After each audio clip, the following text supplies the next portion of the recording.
গণভোট ও জুলাই সনদ নিয়ে সমাধানে না আসায় চলতি সংসদের প্রথম অধিবেশনকে ব্যর্থ হিসেবে আখ্যায়িত করে রাজপথে আন্দোলনের হুঁশিয়ারি দিয়েছেন এনসিপির আহ্বায়ক নাহিদ ইসলাম। আর জামায়াতে ইসলামীর সেক্রেটারি জেনারেল মিয়া গোলাম পরওয়ার বলেছেন, বিএনপি গণভোট আর জুলাই সনদের পার্থক্য করে জনগণের মধ্যে বিভ্রান্তি তৈরি করছে। রোববার রাজধানীর কাকরাইলে ডিপ্লোমা ইঞ্জিনিয়ার্স ইনস্টিটিউশনে এনসিপির জাতীয় কনভেনশনের সমাপনী সেমিনারে তারা এসব কথা বলেন।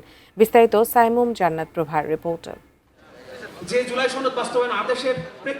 জাতীয় নাগরিক পার্টি এনসিপি রোববার দিনব্যাপী জ্বালানি, অর্থনীতি, মানবাধিকার, সংস্কার ও গণভোট শীর্ষক জাতীয় কনভেনশনের আয়োজন করে। এতে অংশ নিয়ে 11 দলীয় জোটের নেতারা হুঁশিয়ারি দেন, জনগণ যে কারণে অভ্যুত্থান করেছিল তা পূরণ না হলে বিএনপি ইতিহাসের আস্তাকুঁড়ে পতিত হবে। বিএনপি 2 মাসে আমরা যাদেরকে দেখতে পাচ্ছি যে তারা তাদের অতীত ভুলে যাচ্ছে। এ সময় বিরোধী দলীয় চিফ হুইপ নাহিদ ইসলাম বলেন, সংবিধানের ধারাবাহিকতার নামে আওয়ামী লীগের ফিরে আসার দরজা খোলা রাখছে বিএনপি। গণতান্ত্রিক রাষ্ট্র বিনির্মাণের লড়াই যদি বারবার হোঁচট খায়, তাহলে মানুষকে বারবার আবার রাজপথে নামতে হবে, আবার আন্দোলন সংগ্রামে যেতে হবে, যেটা আমরা চাই না।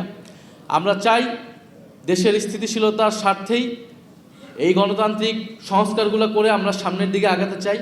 জামায়াতে ইসলামীর সেক্রেটারি জেনারেল মিয়া গোলাম পরওয়ার আগামী বাজেট অধিবেশনের মধ্যেই সংবিধান সংশোধন অধিবেশন ডাকার আহ্বান জানান।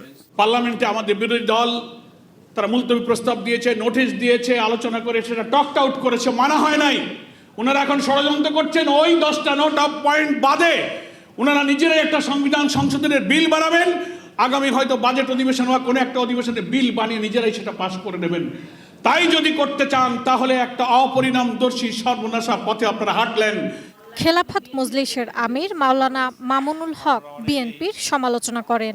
সংবিধান সংস্কার, ক্ষমতার বিকেন্দ্রীকরণ, ভারসাম্য প্রতিষ্ঠা, দলীয়করণ ও দুর্নীতি মুক্ত প্রশাসনিক কাঠামো, নিরপেক্ষ স্বচ্ছ নির্বাচনের নিশ্চয়তা, এই 4টি মৌলিক বিষয় যে কোনো মূল্যে আমরা আদায় করে ছাড়বো, এই দৃঢ় প্রত্যয় আমাদের লাগবে।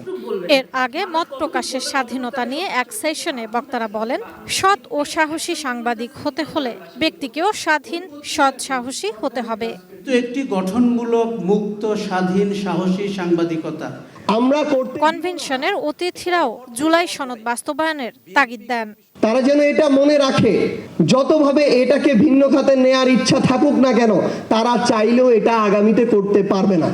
আমাদের এই যে সংস্কারের যে আকাঙ্ক্ষা, আমাদের রাষ্ট্র কাঠামোর প্রত্যেকটা ব্যক্তি, প্রত্যেকটা আমজনতা যে নাগরিক হয়ে উঠবে, সেই লড়াইটা আমাদের সেটা অব্যাহত রাখতে হবে। সাইমুম জান্নাত প্রভা, এটিএন নিউজ, ঢাকা।